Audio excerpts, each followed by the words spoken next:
Hello and welcome to Making Sense of Women's Health, the podcast that gives women simple, achievable steps to improve their physical and mental well-being. I'm Roberta Bass and I specialise in helping women navigate through health challenges with ease and confidence.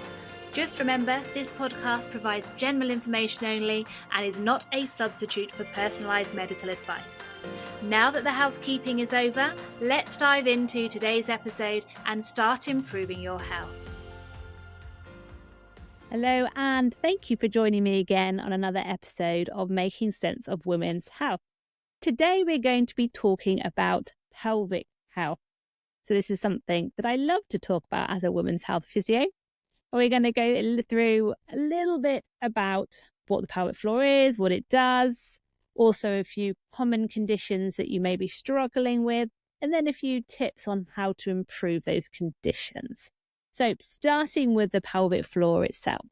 The pelvic floor is what's 3 layers of muscles, and they're like a sling that go underneath the pelvis. And they've got several different functions, one of which is to support all of the pelvic organs. That's your bladder, your rectum, and then if you still have a uterus, you've not had a hysterectomy, it will support your uterus as well.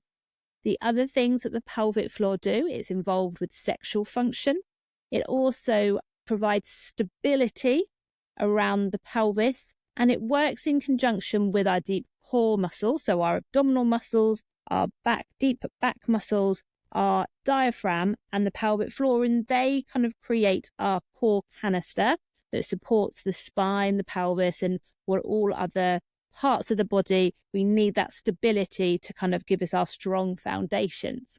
And the other thing, which most people realize the pelvic floor does, is stops us from leaking, but are leaking from our bladder or our bowels. So what happens when the pelvic floor stops working? Now, this is what we call pelvic floor dysfunction, and it can have lots of different effects. One of the common things that we see is stress incontinence, urge incontinence, or a mixture of both. So let me just talk you through the differences and what they all mean. So leaking of the bladder when you cough or sneeze or jumping up and down on a trampoline, that is what we call stress incontinence. It is when the pressure down on the bladder or within the bladder is greater than the pelvic floor and the sphincters and all the other structures can kind of push up. So the pressure down is greater than that pressure up, and then we get some leakage of urine. The other type is urge incontinence. So that is when the bladder suddenly goes a bit crazy, wants to empty, and we don't quite get there. So you have the urge to go, we don't quite make it to the toilet in time. This can also be called latchkey incontinence, as it's quite common when you get home, put the key in the lock, and then suddenly you are desperate, busting to go to the toilet, running upstairs, and then you don't always get there in time. You can get the urgency, so that urge to go, without the leakage. And particularly if you have an overactive bladder, you can get that urgency and frequency. So you're having to go for a wee more often. Or you can get it as urge incontinence. So you get the urgency, but you don't make it in time. You can also get a mixture of both stress incontinence and urge incontinence, and frequency and the urgency. So you can have one of those things, you can have all of those things. Now, these are more common after so certainly the stress incontinence is definitely more common after childbirth. So you'll often hear, I have women come to me and they've been putting up with stress incontinence for years because the doctor have said, you've had a baby, that's normal, you have to put up with it. That is not the case. You may also get urge incontinence as well. As we get older, particularly kind of perimenopause, postmenopause, the walls of the vagina and urethra kind of change due to hormones, and therefore we're more likely to get issues with incontinence, and also things like the pH changes, and we can get more irritable bladders. And so there's lots of things that happen, but as we get older, we're more likely to get some leakage, as well as if the muscles are getting weaker as well as we get older. If you do a lot of high impact exercise, then you may also get some leakage. I've had lots of women in the past that have had no children, but they're fitness instructors and they are jumping up and down all day, every day. And we'll talk about it a little bit later, but their pelvic floor actually isn't weak, it's overactive, but they're getting leakage because it's so overactive and other things are going on, that they're still getting leakage. So it doesn't have to be if you've had children, it can be for other reasons as well.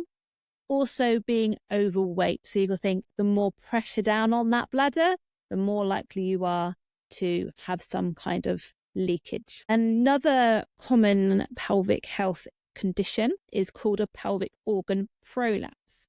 So there's different types of prolapse. That's just like the overriding kind of name for it. It's the pelvic organ prolapse, or POP, you might see it called.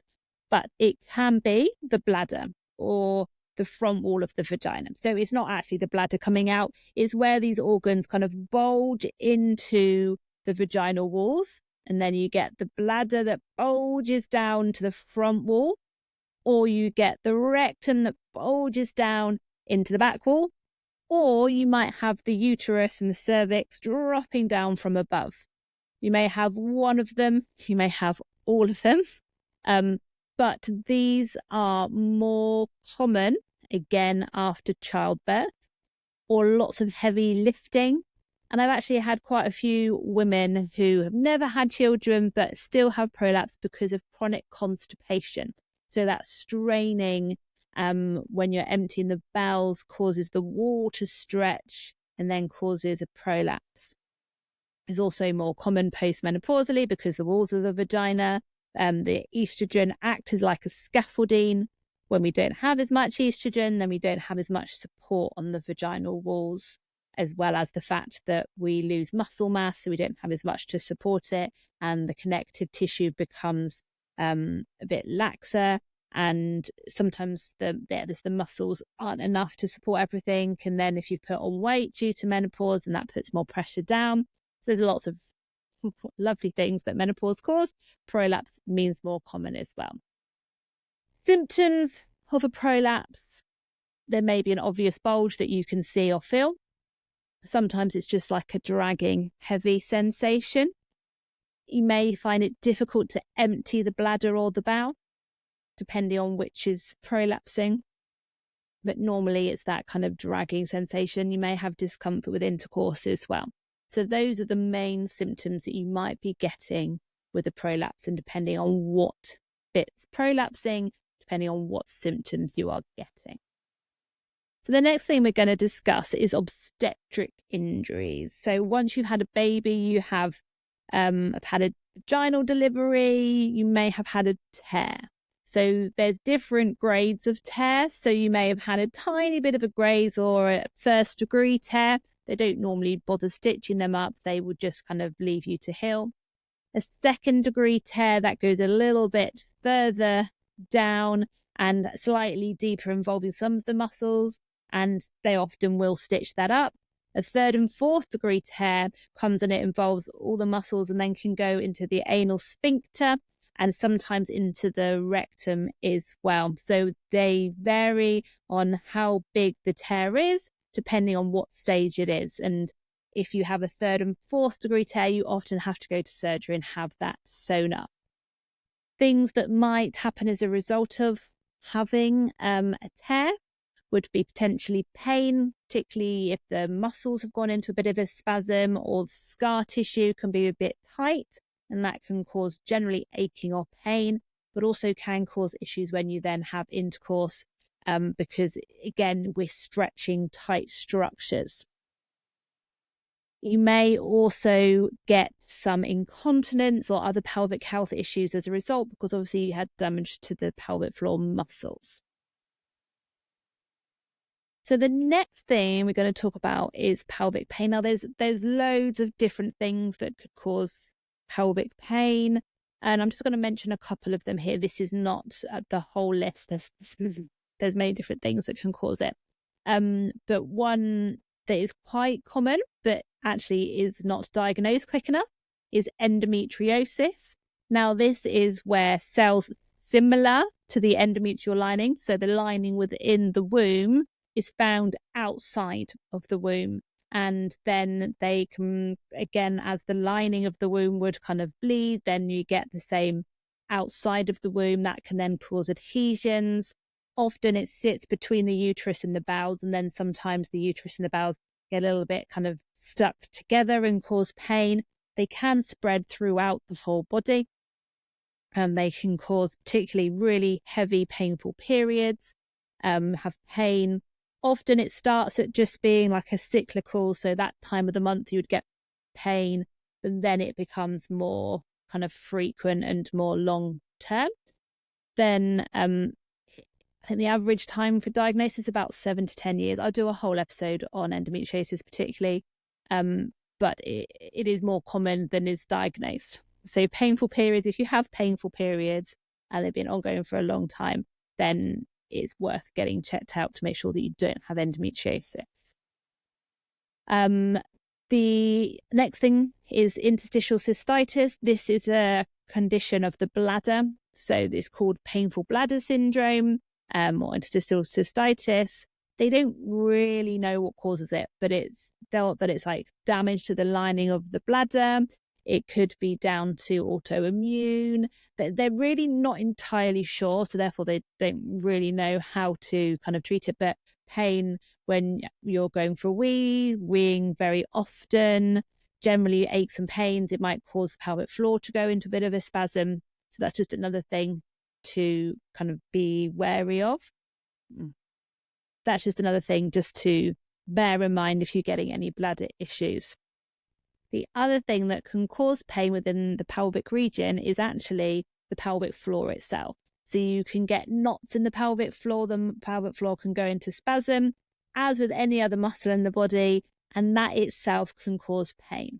So it could cause pain with intercourse. It causes issue with emptying the bowels and the bladder. It can cause kicking into the stomach or down the inner side of the legs.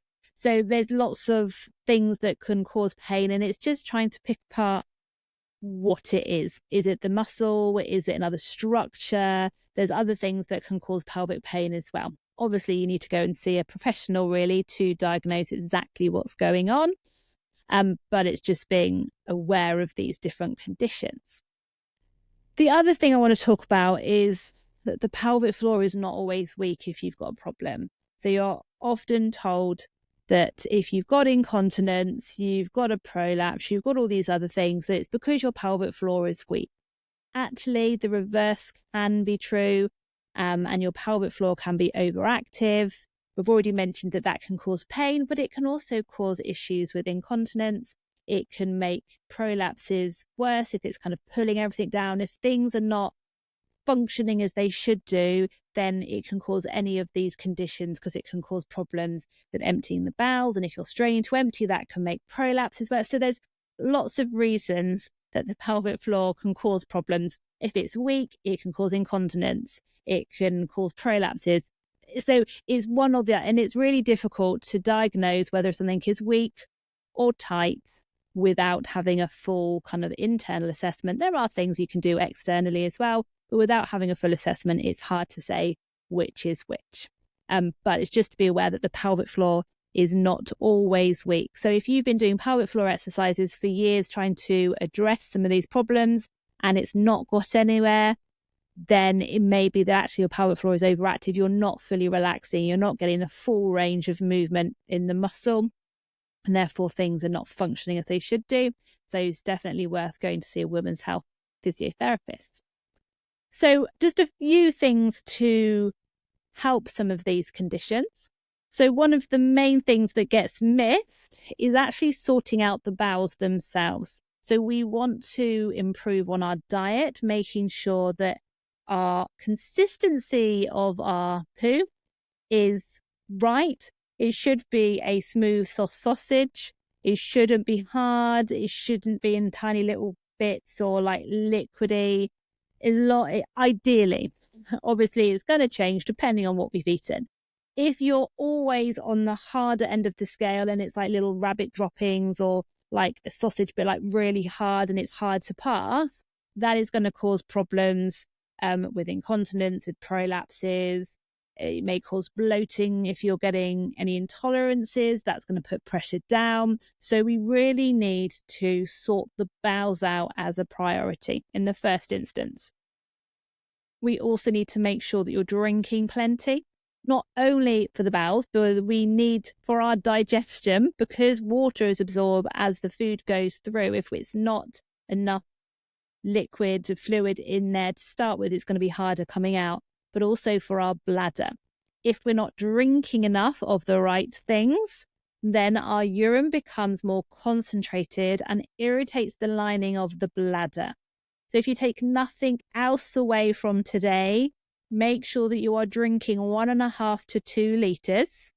That's the average. Obviously, that's not right for everybody, but that is the average that we should be looking at of ideally water, because that's going to keep our bladder happy, our bowels happy, and also helps with lots of other symptoms like brain fog, keeping the skin happy and everything else. But avoid caffeine. Caffeine irritates the bladder. The only time I would negate that is if you're constipated, because actually having 1 cup of caffeine in the morning can help stimulate the bowels. Otherwise, it's trying to avoid caffeine. Avoid fizzy, because that again irritates the lining of the bladder, and anything that's acidic like orange juice, that's again going to irritate the lining of the bladder. Now, in order to empty the bowels correctly, then ideally we need to sit properly on the toilet. Now, you may not realize that there is a correct way to sit on the toilet, but we are designed to empty in like a squatting position. So we need to get as close to that when we're trying to empty our bowels.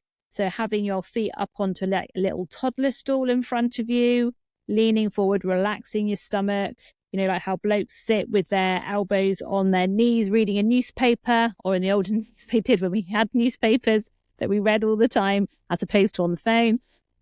In that position, relaxing the stomach, pushing with the diaphragm, not straining, is the best position because it helps to straighten everything, rectum out, relax the pelvic floor, and can make it easier to pass the stools.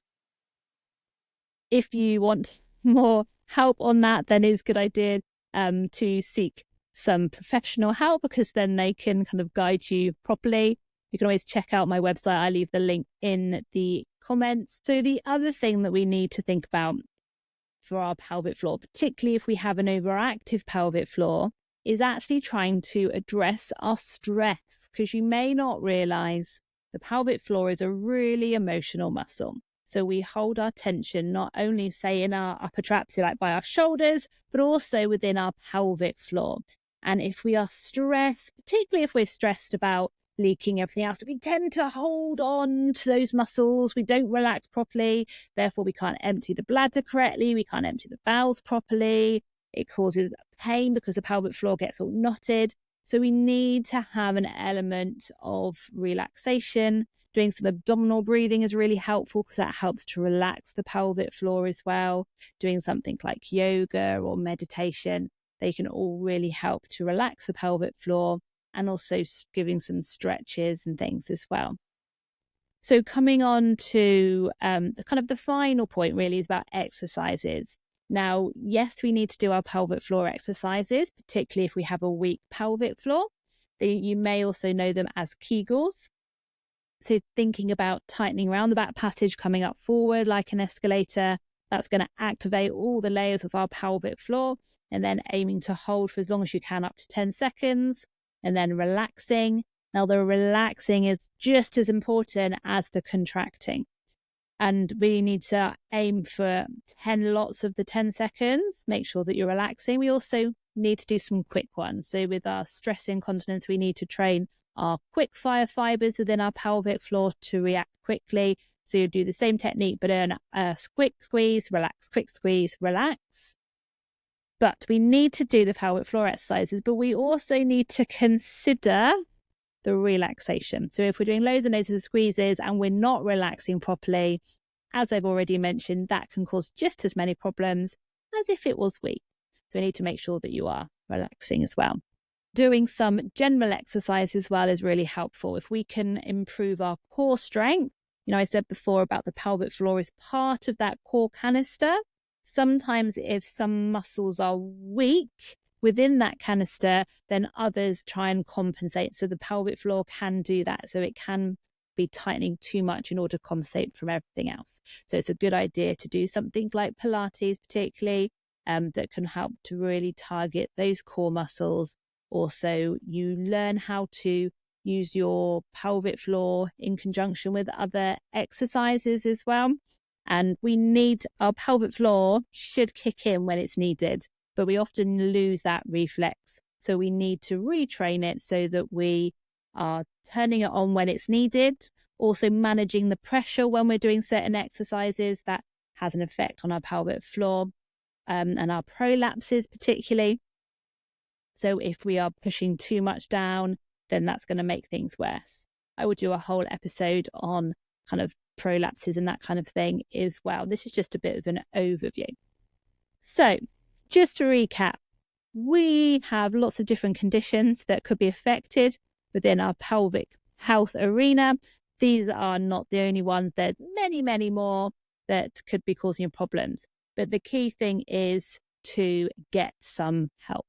So do as much as you can yourself. Make sure you're drinking the right things, you're eating good diet, doing some exercise, stress management. So all the things I mentioned in the last episode that's in our SENSE method. If you haven't listened to that, go back to it. Getting the mindset right. Try not to let your bladder rule your life. We do some bladder retraining for the overactive bladders, and that's very much mind over matter. Again, do another episode later down the line, but it's getting that mindset right, having the knowledge, eating the right things, getting the stress management. Sleep is important as well for everything, because sleep helps us repair our structures within the body. And also we need to do those exercises. If you need further assistance, then I would highly recommend booking in to see a women's health physio nearby, or you can book in to see me. I do online appointments, so do check out the website. I'll pop the link within the show notes. But do not put up with these things. They are not things that you have to put up with. There is good evidence to say that physio can help with the majority of these conditions and has quite a good success rate. So you don't have to put up with it. There's 1 in 3 women that struggle with problems with their pelvic floor and incontinence. You don't have to continue to be that 1 in 3 if you're getting problems. So hopefully you found this episode helpful, and I look forward to bringing you some more helpful advice on the next episode. So hope you will join me there. Thank you for listening to Making Sense of Women's Health. If you have enjoyed today's episode, don't forget to subscribe and leave us a review. If you're ready to take that next step in your wellness journey, then visit the link to my website in the show notes. There you will learn more about how we can work together to achieve your health goals. Until next time, take care and stay healthy.